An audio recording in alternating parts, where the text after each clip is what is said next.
मुरगुड कापशी मार्गावरील सर पिराजीराव तलावाच्या सांडव्यावर तातडीनं ओव्हरब्रिज उभारण्यात यावा अशी मागणी सर पिराजीराव तलाव ओव्हरब्रिज समितीनं केली आहे। या मागणीसाठी 9 ऑगस्ट रोजी क्रांती दिनानिमित्त एक दिवसीय ठिय्या आंदोलन करण्यात येणार असल्याचा इशारा समितीनं दिलाय। मुरगुड कापशी मार्गावरील सर पिराजीराव तलावाच्या सांडव्यावरून हळदी, हळदवडे, करंजीवणे, दौलतवाडी, बेलवडे, मुरगुड, आलाबाद आणि कापशी परिसरातील नागरिकांची मोठ्या प्रमाणावर ये-जा होत असते। मात्र पावसाळ्यात सांडव्यावर पाणी येत असल्यानं हा मार्ग वारंवार बंद होतो। त्यामुळे विद्यार्थी, शासकीय कर्मचारी, व्यापारी, दूध वाहतूक, रुग्णवाहिका तसंच अत्यावश्यक सेवांवर याचा परिणाम होतो।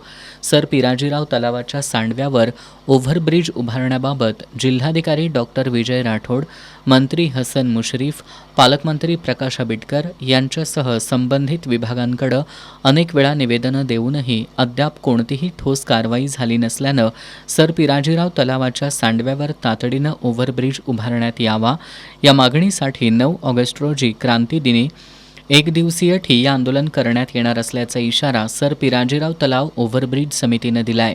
पावसाळ्यात सांडव्यावर शेवाळ साचल्यानं अनेक अपघात घडल्याचंही समितीनं निदर्शनास आणून दिलंय। या पार्श्वभूमीवर सार्वजनिक बांधकाम विभाग, महाराष्ट्र राज्य रस्ते विकास महामंडळ, जिल्हा परिषद आणि संबंधित यंत्रणांच्या निषेधार्थ 9 ऑगस्ट रोजी सांडव्यातील पाण्यात शांततेच्या मार्गानं ठिय्या आंदोलन करण्यात येणार असल्याची माहिती समितीनं दिली।